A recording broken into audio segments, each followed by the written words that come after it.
Hi guys, and welcome back to Maltbox, the non-chill filtered whiskey blog. I'm Andy and I'm back here today with another whiskey review. Now, the whiskey that I'm going to be reviewing today isn't a single malt. It doesn't cost a fortune. It doesn't even cost 20 quid. It's a blended Scotch whisky. I've already reviewed the 3-year-old version of this. If you've watched for a while, that might give you a bit of a hint. This is a blended Scotch whisky from German supermarket Lidl, and it is the Queen Margot 8-year-old. There you go. So I've already done the 3-year-old, which I actually really liked. I might as well say it. I did. I liked it. I said it at the time. So somebody at the time recommended that I try the 8. Now I tried the Highland Black 8 from Aldi, which I'd also reviewed back in the archives from like 2015, 2016. And before lockdown, I picked up a bottle of the 8-year-old. So I've had this for going on 18 months now. But I've only opened it about 6 months ago or something like that. So I'll pick the bottle up again. There is the full bottle. It's bottled at 40%. It's got kind of generic in-house, own label kind of branding on it. We're going to be looking at chill filtration. We're not going to be looking at natural colour, so there will be E150 in there probably. This cost me, from memory, about £13.99, so £14. It might have gone up in price since then. I've not stepped foot in a Lidl for over 12 months. I've been having a lot of my shopping delivered for safety reasons, I guess. I mean, one thing I will point out, just look at that right in the front. You see that little yellow thing there that says like World Whiskey Awards, gold and all that kind of stuff? Just ignore that, please. If you're going out and buying whiskey, don't pay any attention to those little things that they put on the front of these labels. It doesn't matter. It doesn't matter at all. These competitions have thousands and thousands of whiskies entered, and there are hundreds and hundreds, if not thousands, of categories. It doesn't matter. It doesn't matter.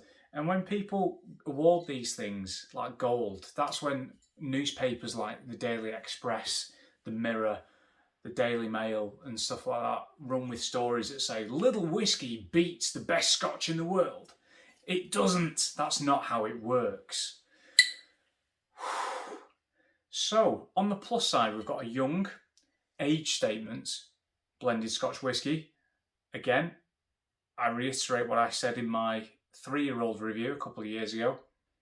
Might have even been last year. Time just goes in a different way at the minute. That's a really positive step. Highland Black did the same thing. This is basically Lidl's equivalent.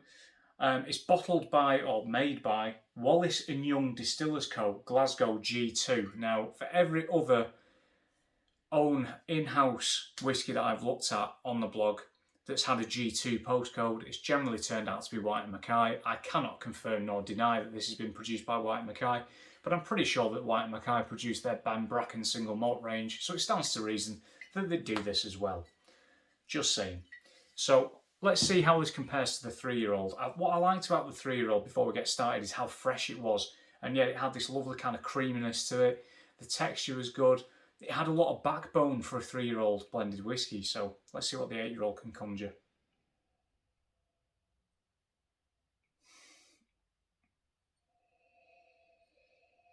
On the nose, the grain is initially quite present. There's a bit of creaminess in there, akin to the 3-year-old.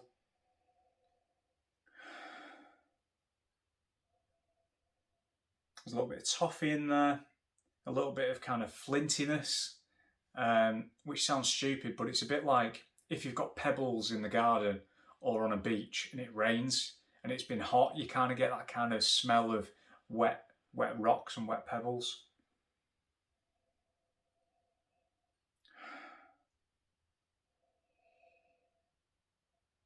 It's quite closed.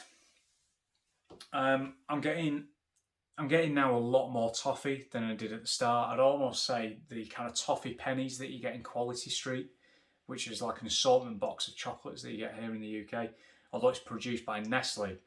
I'm not a big Nestle fan. So, you know, they're not a very nice company, I might as well say it.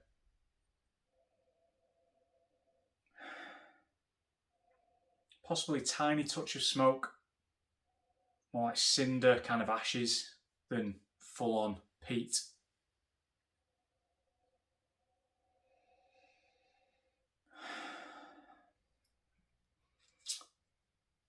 It's interesting. It is interesting. I mean, the way, let's see what they say on the back. This blended Scotch whisky has been expertly crafted using traditional methods and only the finest ingredients. Mellowed for 8 long years. God, that winds me up. Why is it always 8 long years or 5 long years? A year is a year.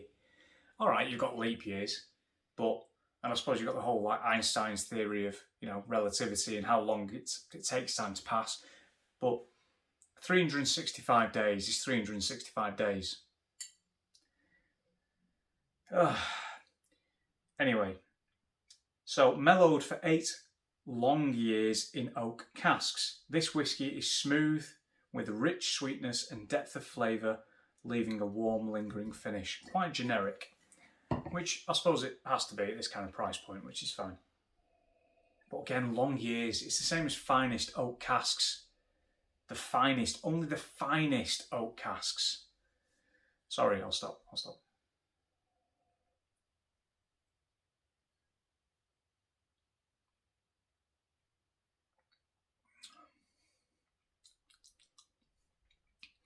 Quite light. Again, the toffee's there. That hint of smoke might be coming in, but again, it's sort of like ashy, quite dry. Mouthfeel, texture, so-so. It's chill filtered. It'll have E150 in it. So it's neither here nor there really, but it's not as thin as some single malts that I've had. Let's put it that way. So it's got that going for it.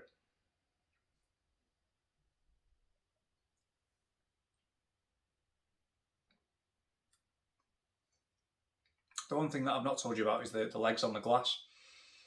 So I'll swirl it, but I mean, as you can see, it's kind of a clear glass. They don't really stick around, so that kind of indicates the lack of oiliness in there, the lack of the fattier acids and the fattier compounds that have been removed from the filtration process.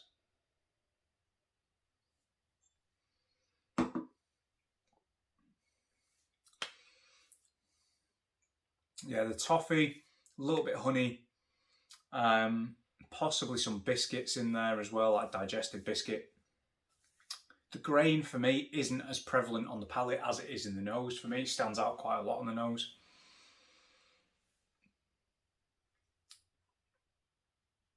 I don't know how to describe it. I was expecting a little bit more because I really, really enjoyed the 3-year-old, but I think this could be one of those whiskies that the step up isn't necessarily a better step up. For what I used the 3-year-old for, for what I used the 3-year-old for, which was drinking straight a couple of times. It was nice in hot weather, for example.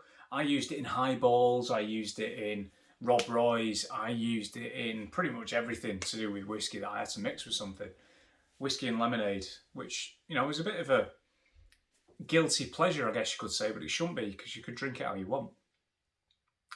That seemed quite versatile. This, for me, is not necessarily quite as versatile as the 3-year-old. I also quite like how plucky the 3-year-old was. And this is going to sound stupid, but it's there, it's a 3-year-old, and it's like, do you know what, mate? I don't care what you think, I'm a 3-year-old whiskey. I'm young, yeah, but I do what I need to do. Take me as you are. And I really like that. I really did like that. The 8-year-old is nice. It is nice. I just prefer the 3-year-old. I prefer the 3-year-old. I do. There's no two ways about it. And to put it in perspective, I bought 2 1-litre bottles of the 3-year-old in my last day in the office. Actually, back in 2020, back in March, when there were rumours flying around about lockdown. I mean, back then it's like they can't shut a country down, surely. So I went to Lidl, which was just down the road from my office at the time. Bought 2-litre bottles of this, just for libation purposes. Just thinking, do you know what? I can do what I want with it anyway. And I went through those pretty quickly. Mixing it in things again, drinking it straight, quite light, nice on a hot day. This has stuck around a little bit by comparison. But for what it is and for what it costs, it's still very good quality. It's good price to quality ratio. This is better than your famous grouse. This is better than Bell's for me. And the well-known brands. It is.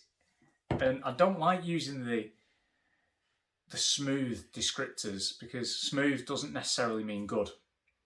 If you want your whiskey smooth, that's absolutely fine. And it's not a bad thing that it's described like that. It's just, for me, I want something else. I don't want something that I can forget about. I want to know that I'm drinking whiskey.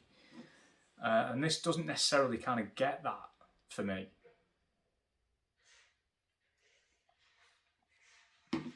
But, again, overall, for the money, some really nice flavours in there. It's very, very accessible. It's approachable. Like the 3-year-old, it is approachable. And going back to what I said, for me, this is better than some of the distillery and wider known blended whiskies. It's good. It's good. It's just, for me, not as good as the 3-year-old. So guys, thanks for watching. I'm going to box it off now. If you're on social media, I'm on Twitter at Maltbox, Instagram at Maltboxwhiskey, and maltboxwhiskey.com. Thanks for watching. See you soon.